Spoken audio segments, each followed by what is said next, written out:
Президент России Владимир Владимирович Путин.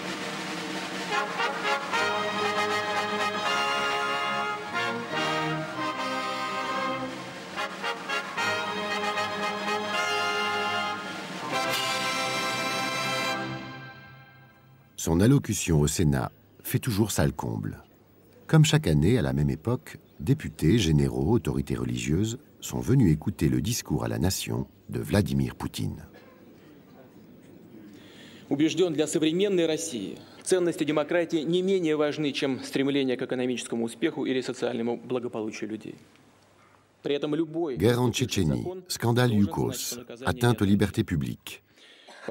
En ce printemps 2005, Vladimir Poutine est au centre de critiques répétées des milieux diplomatiques occidentaux. Le président Bush lui-même évoque une dérive autoritaire. Только в свободном и справедливом обществе каждый законопослушный гражданин вправе требовать для себя надежных правовых гарантий и государственной защиты. И без сомнения, обеспечение прав и свобод человека является критически важным как для развития экономики, так и для общественно-политической жизни России. De grands principes affichés. Mais qu'en est-il concrètement loin des hautes sphères du pouvoir moscovite? Pour le savoir, nous sommes allés dans l'Altaï, en Sibérie occidentale. Une région de la Russie profonde, essentiellement agricole, où le souvenir de la grandeur passée est toujours très présent. Ici, à 3000 km de Moscou, on se sent bien loin des beaux discours de la capitale. Au fin fond de l'Altaï, c'est de survie dont il est question.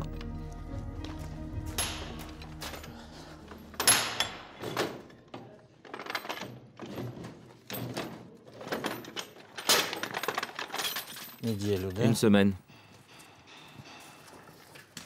On n'a plus qu'une semaine. On devrait y arriver. Tu ne crois pas? Alexandre Wunder a 51 ans. Dans sa famille, on travaille la terre depuis plusieurs générations. Potov, qu'est-ce que tu fais? On est en train de changer une bielle. Il y a encore d'autres réparations à faire. L'exploitation d'Alexandre Wunder est une ancienne ferme d'État, un sovkhoz. 6000 hectares qui font vivre 400 personnes. Ça, il va falloir le poncer à la machine.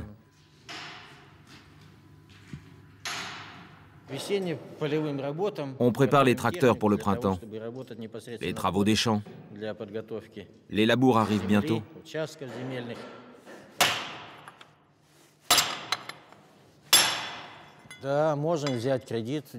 Bien sûr, on peut demander un crédit sans problème. Mais pour l'obtenir, nous devons mettre en hypothèque nos équipements. Or, des tracteurs amortis à plus de 90%, aucune banque n'en veut.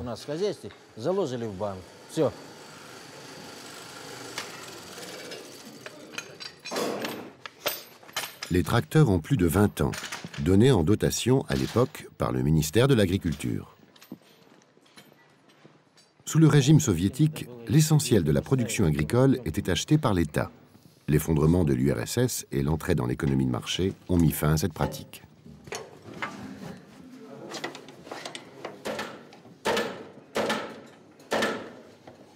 Il n'y a personne pour nous venir en aide. Nous avons reçu des députés de Russie unie, du Parti agraire ou du Parti communiste de la Fédération de Russie. Ils viennent, ils nous rassemblent et ils nous disent à quel point les paysans vivent mal. Vous comprenez? On vient me dire combien je vis mal. Je le sais bien sans eux. Pas la peine de venir de Moscou pour me le dire. Mais quand on demande aux députés du Parti agraire ou du Parti communiste ce qu'ils peuvent faire pour nous, ils disent « nous ne pouvons rien, parce que la majorité absolue appartient à Russie unie ». On est tous en colère, au point que je ne saurais vous dire. On est voué à la survie. Personne n'a le courage de nous dire « les gars, on n'a pas besoin de vous ». L'ancien chef de sovkhoz a connu des jours fastes.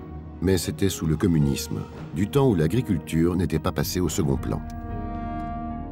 Aujourd'hui, l'Altaï paye le prix fort d'une politique basée avant tout sur l'exploitation des ressources pétrolières et gazières.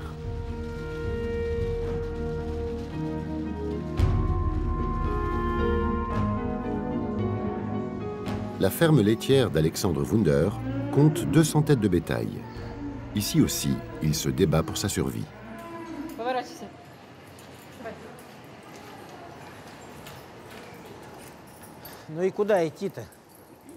Je trouve que l'État se comporte à notre égard comme un brigand. Alors que moi, j'en suis convaincu, nous sommes cette poule qui pond des œufs d'or pour le pays. Bien sûr, on est obligé de garder les gens. Je sais qu'ils n'ont pas où aller. Il y a ici 32 personnes. J'ai grandi avec eux.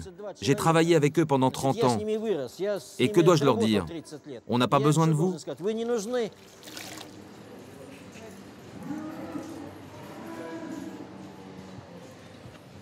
Voilà 4 mois que les employés de la ferme n'ont reçu aucun salaire.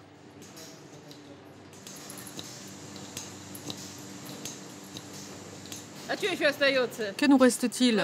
Ils ne veulent pas écouter des gens comme nous. Qui a besoin de nous? Personne. Ce que ça m'inspire, leur jeter une bombe à tous ces décideurs.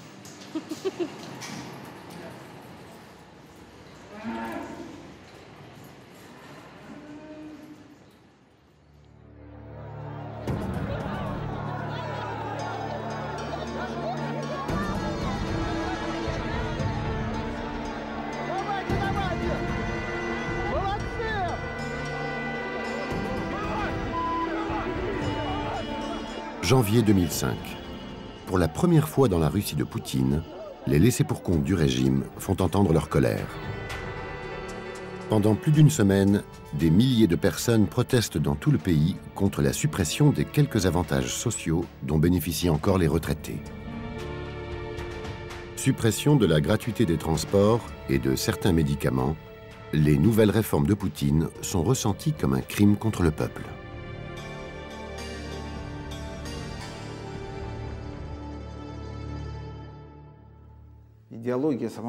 L'idéologie de Poutine consiste en ceci.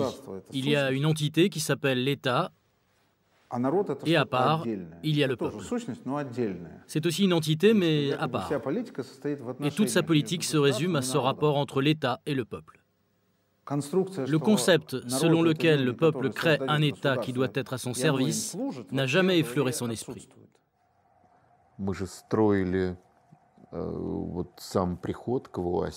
Nous avons assuré notre arrivée au sommet de l'État et les réformes que nous avons entreprises depuis dans un but précis, à savoir reconstruire la Russie. Ce pouvoir s'est avant tout assigné comme tâche celle de reconstruire la Russie et puis de la rendre indestructible. Les territoires de l'Altaï n'ont pas échappé à la vague de protestations.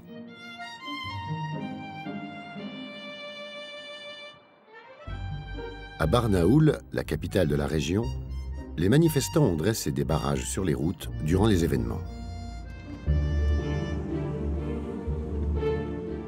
Vladimir Rychkov est un observateur attentif de la vie de ses concitoyens. Député libéral indépendant de l'Altaï, il sillonne sa région à l'écoute de leurs difficultés. Cette fois, il est invité par l'association des ouvriers vétérans de Barnaoul.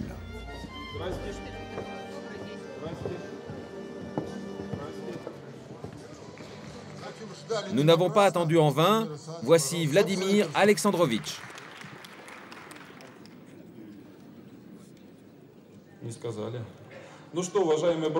Chers amis de Barnaoul, chers vétérans, on va commencer maintenant. Si je me souviens bien, on s'est déjà rencontrés, n'est-ce pas? On s'est vus il y a 3 ans, et depuis au moins 2 fois, non? Plus d'1 an ont passé depuis les manifestations de janvier 2005. Mais le ressentiment est toujours vif.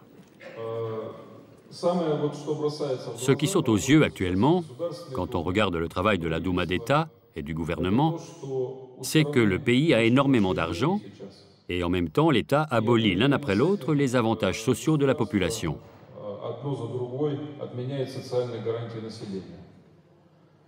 C'est vraiment une très étrange politique.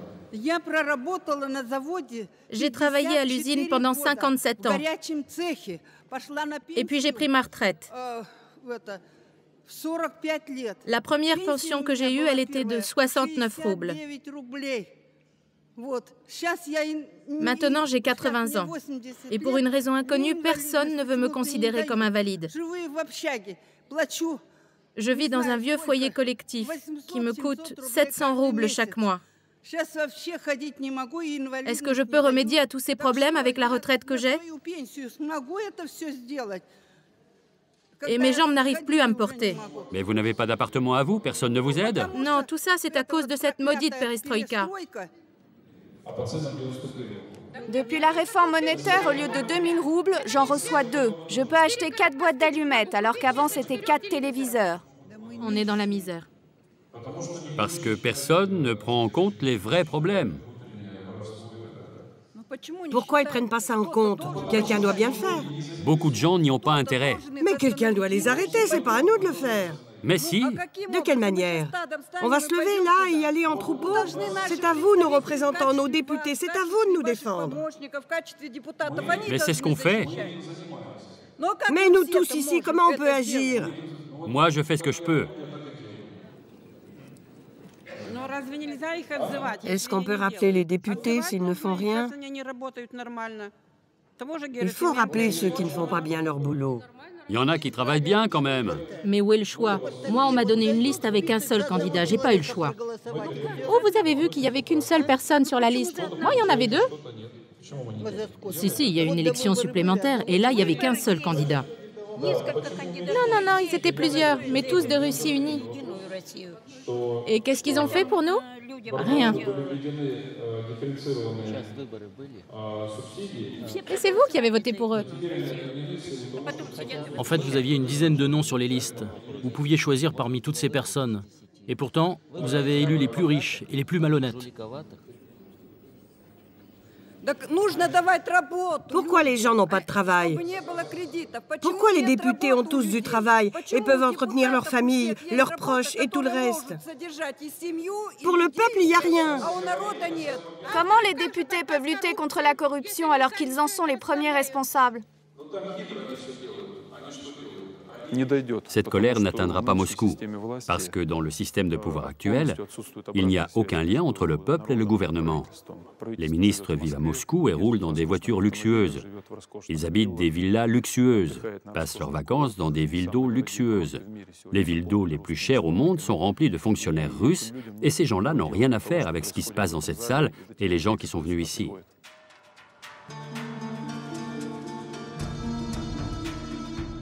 L'indignation des retraités est pourtant bien arrivée jusqu'au Kremlin. Devant l'ampleur de la contestation, Poutine a dû abandonner son projet de loi. Au Parlement russe, la Douma, ils ont été peu nombreux à oser s'opposer au chef du Kremlin, et le député de l'Altaï fait figure d'exception.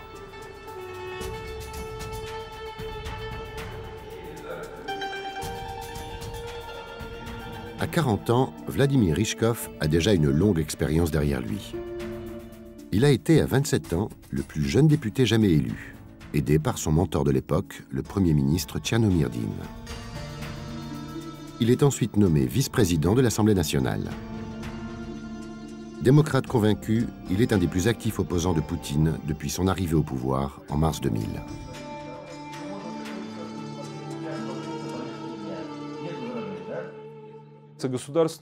Malheureusement, la Douma d'État ne joue plus aucun rôle important. Un parlement où la majorité écrasante est formée par les représentants du parti de Poutine n'est plus qu'un instrument docile entre les mains du Kremlin.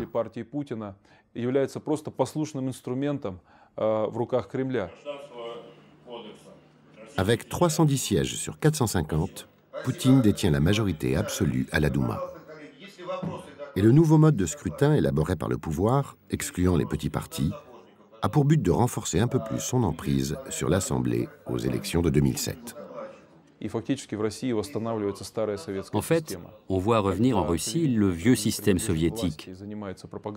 Lorsque la télévision appartient au pouvoir et fait sa propagande, Lorsque le pouvoir crée un parti unique qui aspire au monopole, lorsque l'opposition est persécutée et tenue à l'écart de la lutte politique, évidemment, tout cela prouve qu'aujourd'hui, la Russie n'est pas un pays démocratique, qu'elle est à nouveau dominée par une autocratie. Хотел бы сегодня поговорить и о другой, вполне конкретной теме, а именно, что надо сделать, чтобы на национальном телевидении были в полной мере учтены самые актуальные потребности российского гражданского общества и обеспечены его интересы. Мы должны создать гарантии, при которых государственное телерадиовещание будет максимально объективным, свободным от влияния каких бы то ни было отдельных групп и отражать весь спектр общественно-политических сил в стране. Studio de NTV, la première chaîne privée russe. L'homme n'est pas un présentateur comme les autres. Gleb Pavlovsky est un proche de Poutine.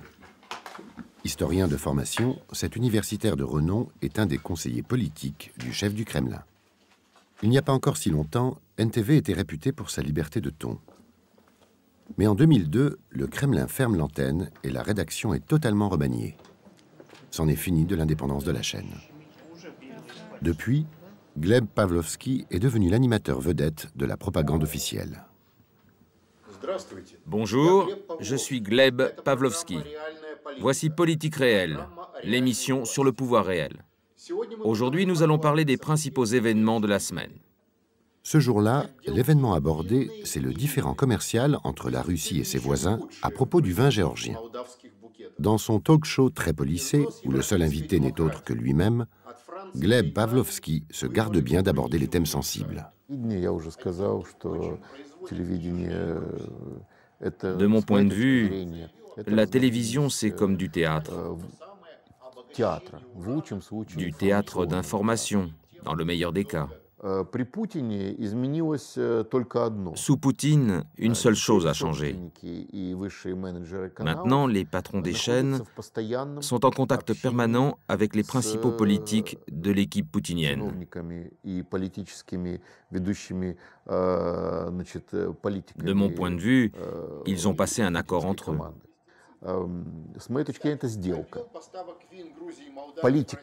Les patrons des chaînes disent aux politiques « Vous faites la politique, et nous nous occupons de l'esprit des gens. Vous avez les élites, et nous les masses. »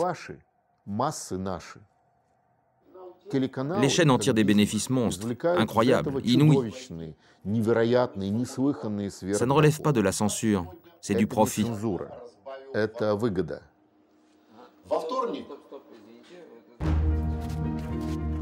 À Barnaoul, comme à Moscou, l'information est sous influence. Valery Savinkov en fait l'amère expérience depuis des mois. Journaliste indépendant, il dirige un journal d'information sur Internet très populaire dans la région. Lors des dernières élections locales, il a reçu une étrange visite. C'étaient des gens très prudents. Ils m'ont fait comprendre qu'ils étaient venus de Moscou pour organiser une campagne de calomnie contre le député Rychkov. Cela étant dit, jamais son nom n'a été prononcé. Ils m'ont montré sa photo en me disant « c'est cet homme-là », comme dans les films d'espionnage de série B. Ils ont ajouté « c'est juste une proposition, mais nous n'admettrons pas de refus ». La machine qu'on représente, c'est un bulldozer et tu n'as que deux solutions.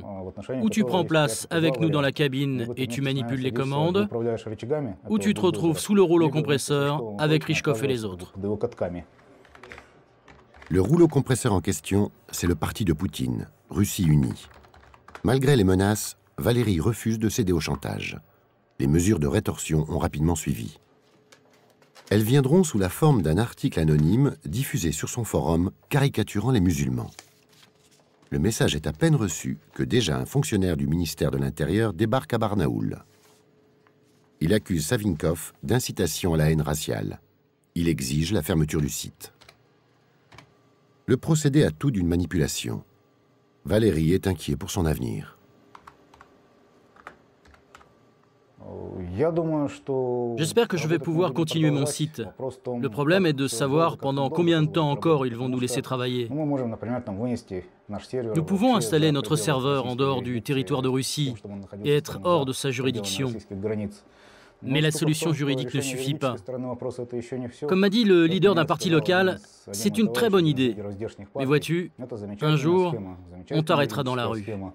On va te fourrer un sachet d'héroïne dans la poche et ta solution juridique ira au diable. À ce jour, après 18 mois de procédure, Valérie n'a toujours aucune information sur une éventuelle date de procès.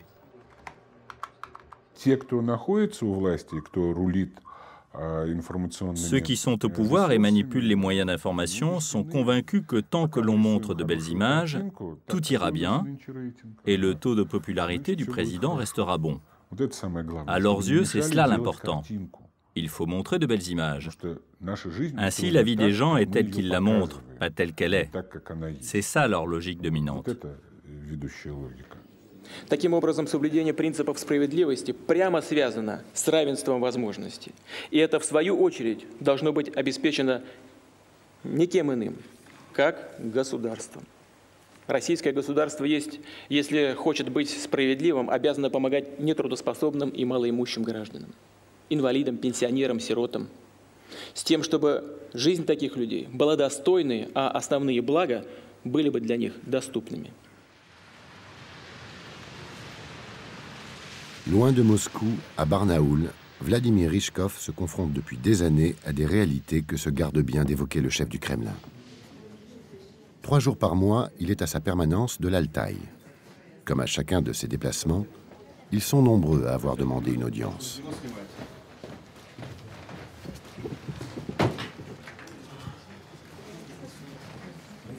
Des hommes et des femmes en proie à des situations qu'ils subissent bien souvent depuis de nombreuses années.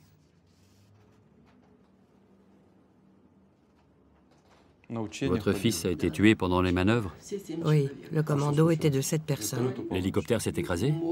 Ils ont sauté en parachute. Ils ont été entraînés vers la mer. Le vent était très fort. Le commandant n'en a pas tenu compte. Le commandant les a obligés à sauter malgré le vent. Et tout le commando est mort. Ils ont choisi les meilleurs. C'étaient des spécialistes. Oui, tout est clair. Et les meilleurs sont morts. C'était il y a 9 ans. L'homme a laissé derrière lui une femme et 2 enfants. 2 filles, aujourd'hui en âge d'entrer à l'université. En attendant, combien ça coûte? La première année à l'université, ça coûte 37 000 roubles. Mon mari et moi, on a vendu notre voiture pour que notre petite fille fasse au moins sa première année. Peut-être plus tard, elle pourra avoir une bourse.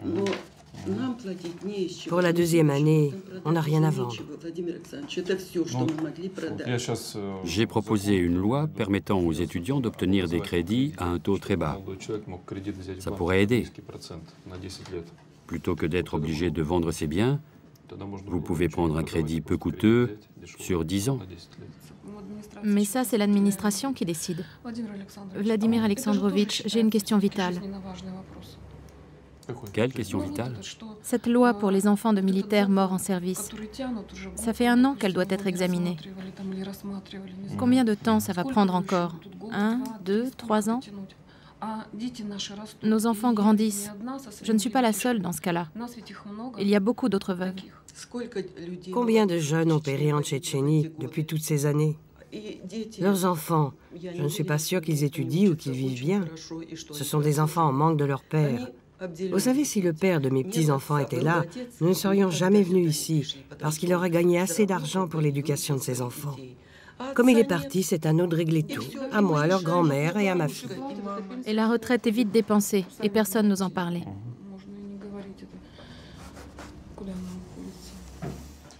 D'accord. Je vais contacter le recteur de l'université polytechnique pour que votre fille puisse s'inscrire sans avoir à payer, en attendant l'adoption de la loi. Vous savez, on gagne vraiment peu d'argent. On va faire en sorte que l'État vous aide. Merci, mais quand pourra-t-on avoir une réponse? Mes services vous appelleront. Merci beaucoup.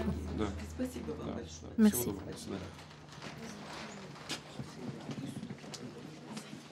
Aide sociale et retraite impayée, contentieux avec les administrations, problèmes de logement. Ceux qui viennent ici cumulent les difficultés.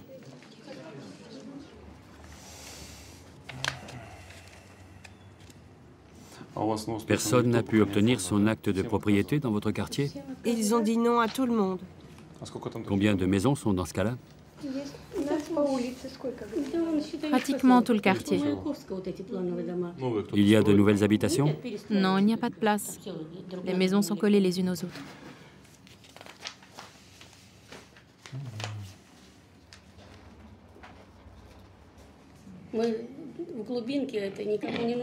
Le pays profond, tout le monde s'en fout.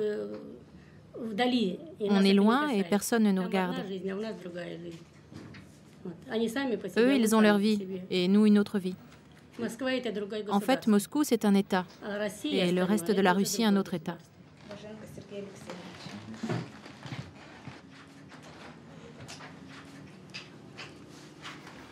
Bon, mesdames, entendons-nous comme ça. Je vais envoyer votre demande à l'architecte principal, à la mairie de Barnaoul et au parquet. Je vais réunir leurs réponses, puis je verrai dans quelle direction on doit continuer. D'accord? Ça va prendre du temps, 1 mois, 2 mois. Mais bon, ça fait des années que vous attendez. On attendra le temps qu'il faut. Parfait. Et dites aux autres habitants qu'à partir d'aujourd'hui, je m'occupe de votre problème. D'accord? Oui, merci. Au revoir.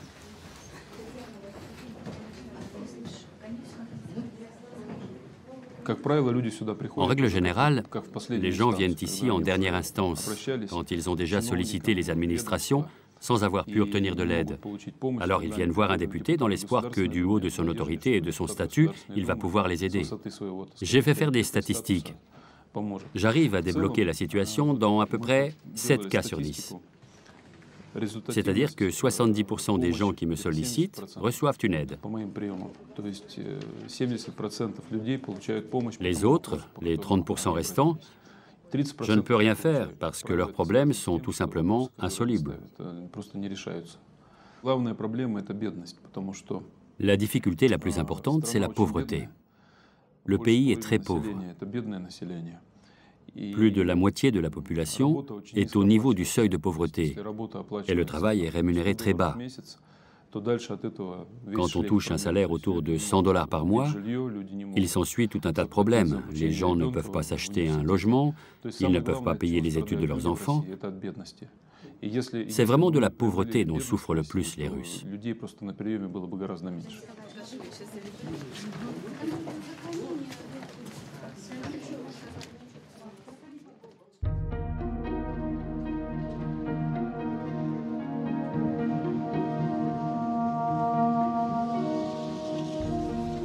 Quartier nord de Barnaoul, à quelques encablures d'une centrale électrique. C'est là que vivent Vera et Galina. Elles y habitent depuis la fin des années 70. Comme elles l'ont indiqué aux députés de l'Altaï, les 2 retraités n'ont pas de titre de propriété. Sous le communisme, le mot était banni. Il y a 6 mois, l'administration a ordonné leur expulsion. Les autorités invoquent des raisons sanitaires. Le quartier serait trop près des lignes à haute tension. Avec 100 € par mois, Vera et Galina n'auront jamais les moyens de payer le loyer d'un nouveau logement.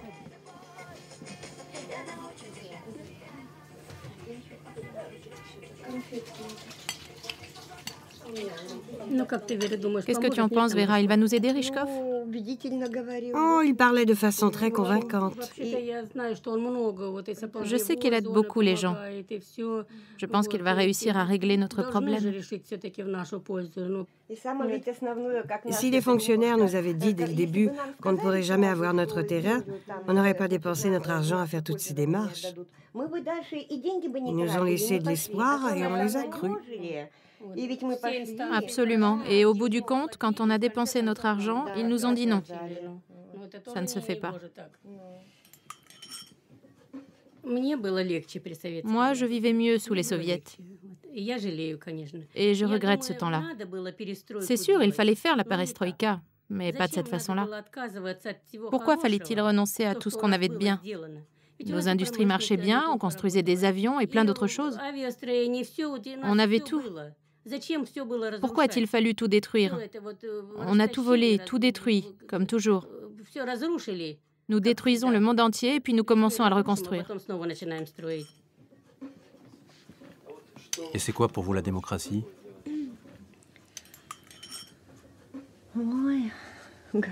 La démocratie. Aide-moi, Galina. Qu'est-ce que c'est la démocratie? La démocratie, c'est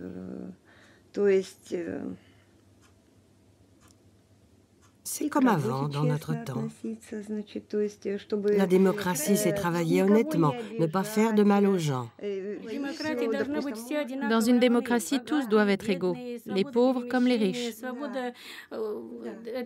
On doit avoir la liberté de déplacement, la liberté de parole, et tout le monde doit travailler.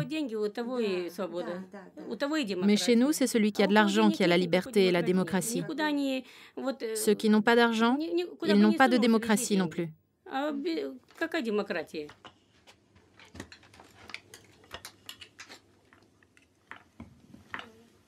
Moi, je vis plus ou moins bien, mais je vis encore.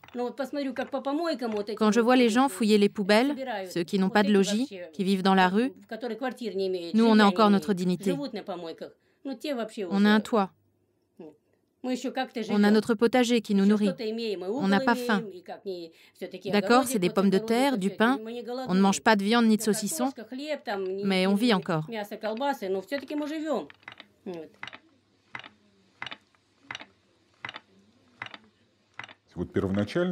Au début, le pouvoir en place déclarait mettre au point des programmes pour améliorer la vie dans le pays et pour accroître l'efficacité des institutions. Parallèlement, il suivait une autre stratégie. Les responsables disaient « Nous autres, nous savons ce qu'il faut faire, mais ne nous faites pas obstacle. Les médias ne doivent pas être un obstacle. Regardez ce qui est arrivé aux médias. Le monde des affaires ne doit pas être un obstacle. Regardez ce qui est arrivé.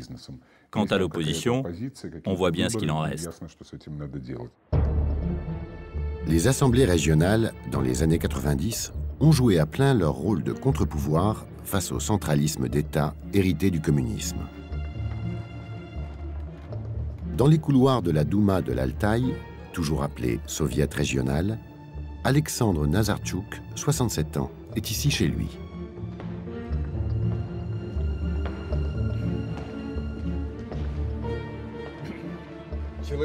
Regardez, ici ce sont les grands hommes de la région. Il y a bien sûr Kalachnikov, connu dans le monde entier. Et puis le cosmonaute Titov. Avec Kalachnikov, ces deux hommes ont fait la fierté de l'Altaï. Alexandre Nazartchouk est président du Soviet de l'Altaï depuis plus de 10 ans. Venez, suivez-moi.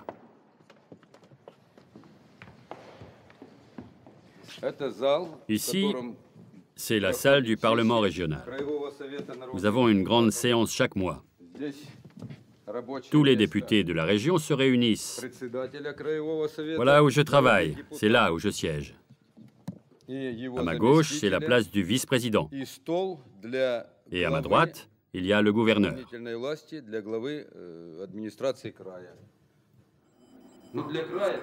Si le président préside toujours, il a perdu l'année dernière une grande partie de son pouvoir. Début 2005, Vladimir Poutine s'est arrogé le droit de dissoudre les assemblées locales, mais aussi de nommer les gouverneurs de région. Dorénavant, Alexandre Nazartchouk travaille sous l'étroite surveillance de Moscou, avec la menace permanente d'une dissolution. C'est une décision politique inique qu'a pris le Conseil de la Fédération. Elle restreint de façon drastique les droits du législateur. Nous savons que cela lèse les intérêts des gens, mais nous ne pouvons rien faire. Nous non plus, nous ne voulons pas d'un pays quelconque. La Russie doit être une grande puissance. Les objectifs fixés par le président sont partagés par le peuple, et il a une cote plutôt élevée. Mais c'est une autre paire de manches que de savoir si le pays avance véritablement vers ses buts. En 15 ans de perestroïka, nous n'avons atteint nulle part le niveau que nous avions avant. Nous n'avions pas d'État quand Poutine est arrivé. C'était une masse amorphe qui n'était pas seulement au bord de l'effondrement, mais en fait au bord de la sécession. Il fallait réagir. Les gens étaient prêts à tout. Ancien ministre de l'Agriculture sous Yeltsin, Alexandre Nazarchuk a longtemps été l'allié du pouvoir en place. Depuis l'adoption de la loi signant la fin de l'autonomie des régions, il est entré en résistance.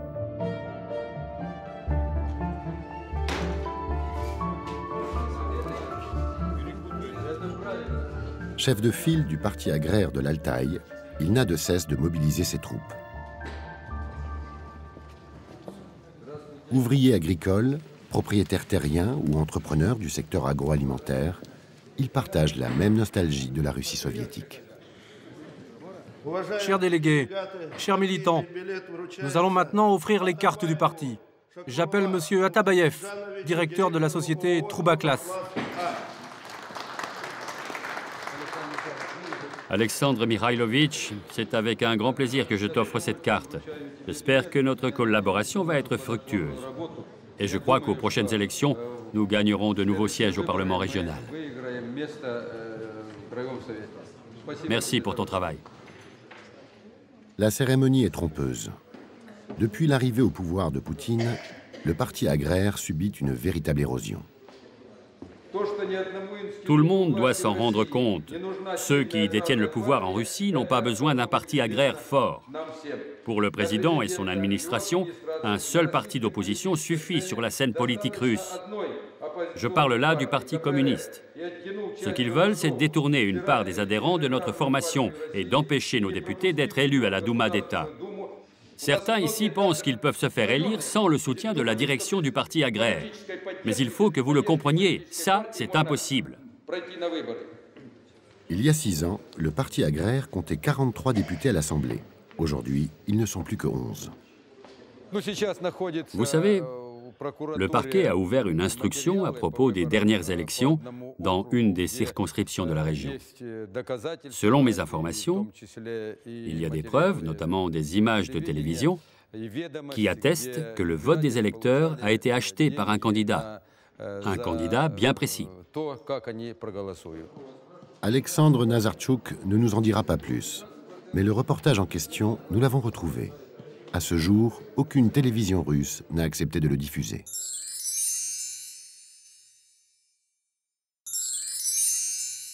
Наши герои – это жители поселка Новоселикатный. Абсолютно нищий поселок. И как вы увидите в этом репортаже, почти все население поселка не работает. И здесь появляется некий добрый дядя, кандидат в депутаты Краевого совета, народных депутатов, товарищ Пекарский. Dans notre village, personne ne travaille. La moitié des habitants sont des drogués, l'autre moitié des alcooliques. Il n'y a personne pour travailler. À la fin de la journée, tous sont sous les vapeurs, drogués ou ivres. C'est ça notre village. C'est-à-dire qu'on peut acheter ici un homme pour 50 roubles? Les doigts dans le nez. Il y avait foule ici. Les gens se pressaient. Mon fils a reçu ses 50 roubles avec la pièce d'identité de ma sœur parce qu'il avait oublié la sienne à la maison.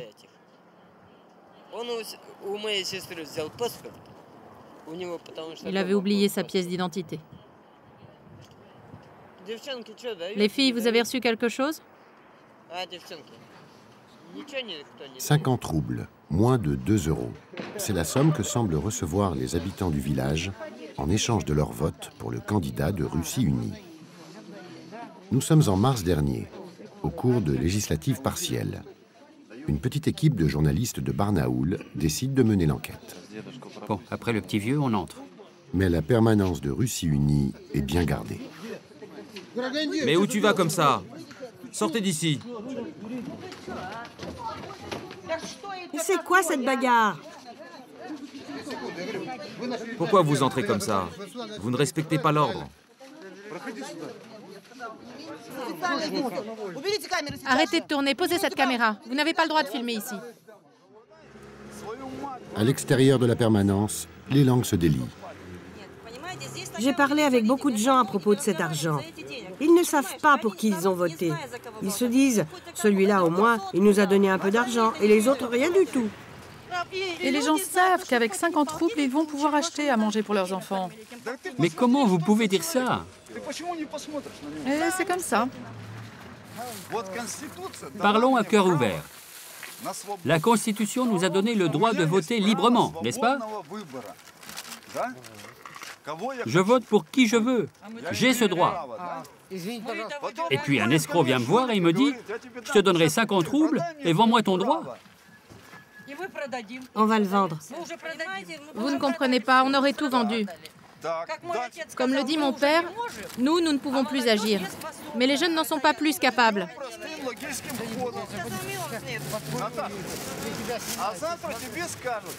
Et demain, on va te dire « Natacha, tu as une vie dure, n'est-ce pas? Vends ta fille dans un bordel, on va te payer. » Vous savez, nos filles ne nous demandent rien. Elles se vendent sans bordel. De toute façon, il vaut mieux se vendre dans un bordel que de vivre librement comme elles le font ici.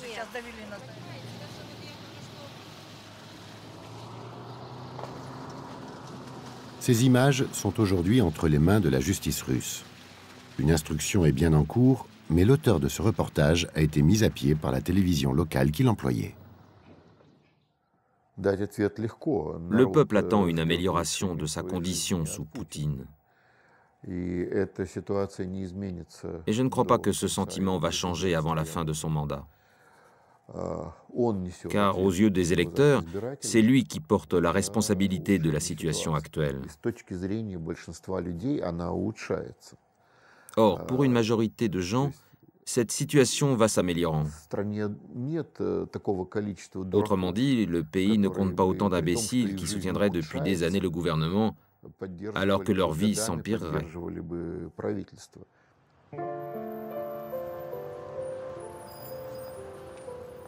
La vie s'est pourtant considérablement dégradée pour certains. Pour Dimitri, plus particulièrement. Cadre technique, il a été mobilisé en 1986 pour aller éteindre le brasier nucléaire de Tchernobyl. Ils ont été plus de 600 000 comme lui, venus de toute l'URSS. On les appelle les liquidateurs. 20 ans après, on dénombre 65 000 morts dans leur rang et des dizaines de milliers d'handicapés.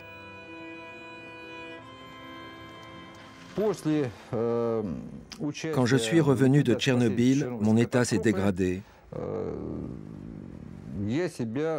Avant, j'avais une santé à toute épreuve, j'avais de l'énergie à revendre. Je sautais, je gambadais, je volais. Mais depuis, malheureusement, ma santé s'est éteinte. Voici les photos de mes enfants. Je vis pour eux, vous savez. Après Tchernobyl, la moitié des liquidateurs se sont suicidés. Pendant des années, nous n'avons reçu aucune aide de la part de l'État.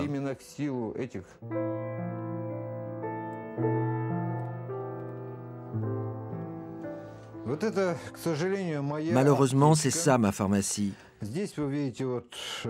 Vous voyez ici cette quantité énorme de médicaments. Je ne pourrais pas m'en passer un seul jour. Ils sont vitaux pour moi, sinon je peux mourir. En tout, j'ai 16 maladies différentes provoquées par les radiations. Surtout des problèmes à la tête.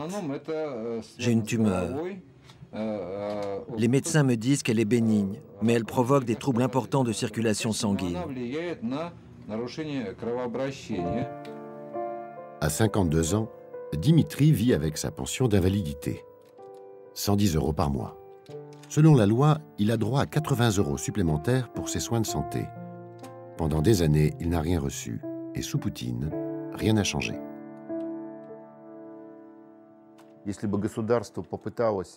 Si l'État avait essayé de mettre en œuvre les avantages sociaux et les obligations découlant des lois existantes, il aurait fait faillite. Il aurait dû se reconnaître insolvable. Dans l'espace post-soviétique, toutes les économies efficaces se sont d'ailleurs débarrassées de ce système d'aide sociale qui date du communisme. Un argument inacceptable pour Dimitri. L'ancien liquidateur a porté plainte contre l'État. Seul, il n'aurait jamais pu s'engager dans un tel combat. Après avoir longtemps cherché, il a fini par trouver, à l'Union d'aide à la défense internationale, un soutien inespéré.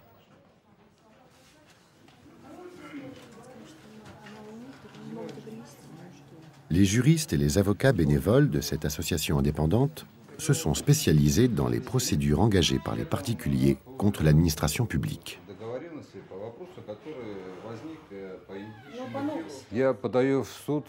Ce n'est pas à mon pays ni à mon peuple que j'intente un procès. Je poursuis la classe des fonctionnaires et la nomenclatura qui la constitue. J'ai fait l'objet de menaces par téléphone. Ensuite, ils ont tenté de me déclarer bien portant. Ils voulaient m'obliger à faire une expertise médicale pour prouver que je n'étais pas un invalide de Tchernobyl. Mais je suis malade, absolument incapable de travailler. C'est monstrueux que l'État refuse de payer des sommes si modestes, alors qu'il y a plusieurs décisions de la Cour européenne concernant les gens de Tchernobyl. Le jugement date de mars 2005. La Cour européenne des droits de l'homme a reconnu à Dimitri son statut de victime et condamne la Russie à payer sa dette, 900 € d'arriérés.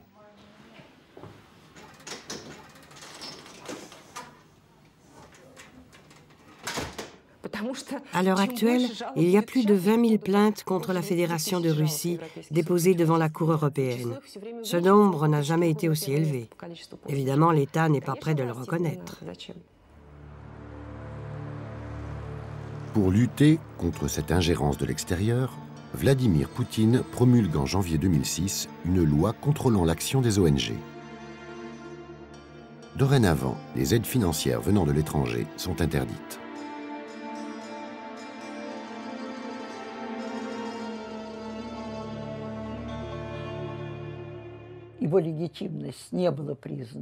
La légitimité de cette loi n'a été reconnue ni à l'intérieur du pays, ni à l'extérieur de la Russie. À l'étranger, les critiques ont été très nombreuses, au Parlement européen et au Congrès américain aussi. Tous s'accordent à dire qu'une telle loi ne saurait exister dans un État démocratique. Et tous s'accordent à dire qu'une telle loi détruit la société civile. Il existe en Russie plus de 200 000 ONG. Sur ce nombre, des fondations occidentales en ont réellement financé une cinquantaine.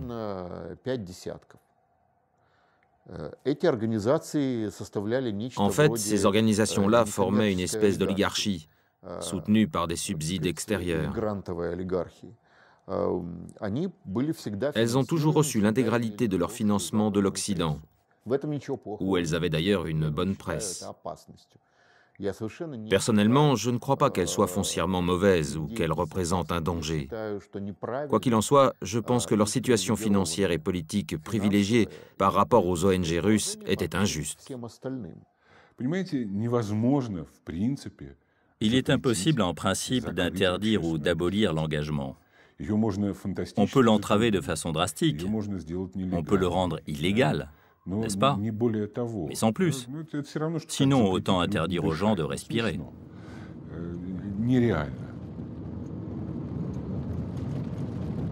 De Barnaoul à Moscou, des voix s'élèvent pourtant. Ni politiques, ni intellectuels, mais de simples citoyens déterminés à réclamer leurs droits. Galina fait partie de ceux-là. Il y a quelques années, elle a rejoint une association de parents d'enfants handicapés à Barnaoul. Depuis, elle mène pour son fils Sacha une lutte sans relâche. Alors l'addition, c'est le signe plus. Et la soustraction, c'est le signe moins. Et ça, tu vas les rencontrer partout dans tes leçons de mathématiques, d'accord? Allez, on y va. On va écrire le nombre 61. Et derrière, je mets le signe moins. Tu as compris? J'aimerais ne pas penser que le président Poutine sait ce qu'il se passe et qu'il ne fait rien. Je préférerais croire que s'il ne fait rien, c'est plutôt parce qu'il ne connaît pas vraiment notre histoire. Fin 2004, l'administration russe supprime la gratuité des transports aux personnes handicapées. Un avantage social hérité du communisme. Lettres de protestation, interpellation des politiques, rien n'y fait. Galina se heurte à un mur. Nous voilà, derrière mon amie Ludmila, avec nos sacs à dos. Là, c'est Sacha et moi. Regarde. Galina et les maires de l'association décident alors d'organiser une action spectaculaire, une première en Russie. On prend un train de banlieue à 6 h du matin. C'était vraiment tôt pour Sacha. C'est le tout début du voyage. Regardez la famille à droite. Là, regardez la façon dont cet homme nous observe. Vous savez, les gens nous regardaient bouche bée. Ils étaient sidérés que nous puissions oser aller si loin dans de telles conditions.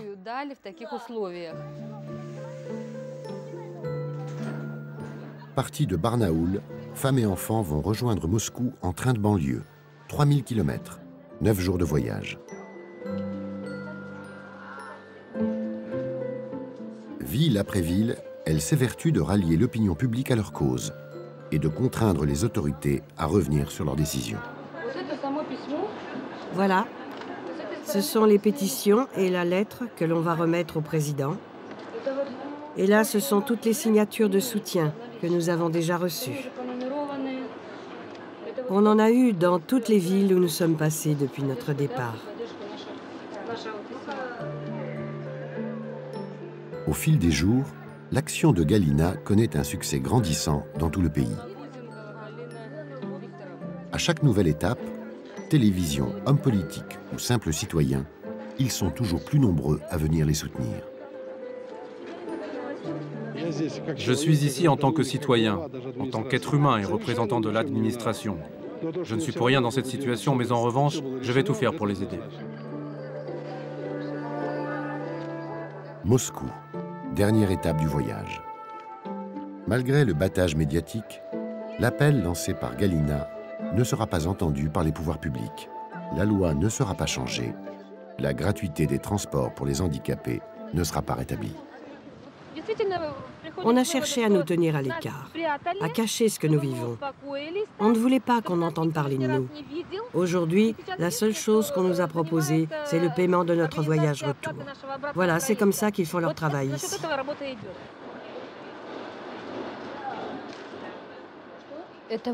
En fait, c'était un cri de désespoir. Mais les gens évoluent, ils se sont réveillés. On espère que la nouvelle vague de protestation viendra non seulement de l'Altaï, mais aussi d'ailleurs. Maintenant, les parents sont prêts à descendre dans la rue pour leurs enfants, à barrer la route au ministre. Nous les obligerons à nous parler pour qu'ils sachent bien de quoi ils doivent s'occuper. Il n'est pas possible que la Russie reste encore longtemps un régime autoritaire. Quand règne la liberté partout dans le monde, c'est impossible. Les gens, les jeunes, aspirent à la liberté et espèrent se réaliser. À l'échelle de l'histoire, je reste optimiste, même si je sais qu'en Russie, le chemin vers la démocratie a toujours été des plus difficiles.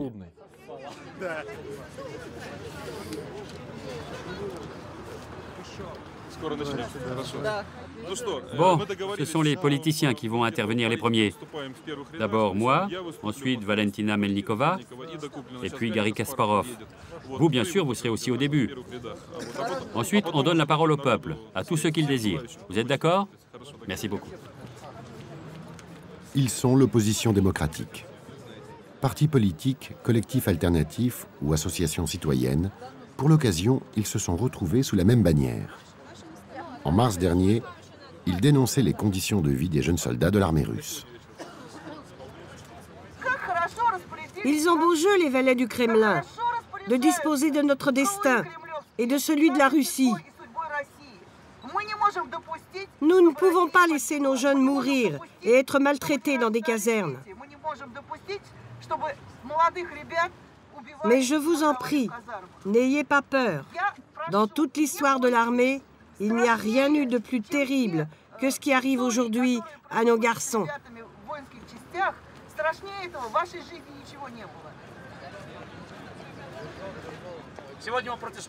Nous protestons contre les rapports qui se sont formés entre le pouvoir et la société sous la présidence de Poutine. Nous exigeons aujourd'hui non seulement le départ d'Ivanov, le ministre de la Défense, son incompétence est manifeste et il le mérite, mais aussi le changement de tout le système politique.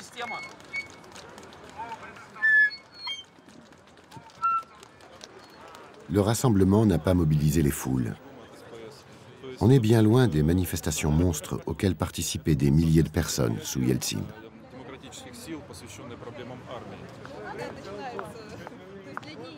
Sous Poutine, l'opposition a été réduite à sa plus simple expression. Il ne faut pas s'imaginer Poutine comme un fait politique. Poutine n'est pas un projet politique. Poutine est avant tout un projet de communication. Et c'est sous cet angle-là qu'il faut considérer tout ce qu'il fait.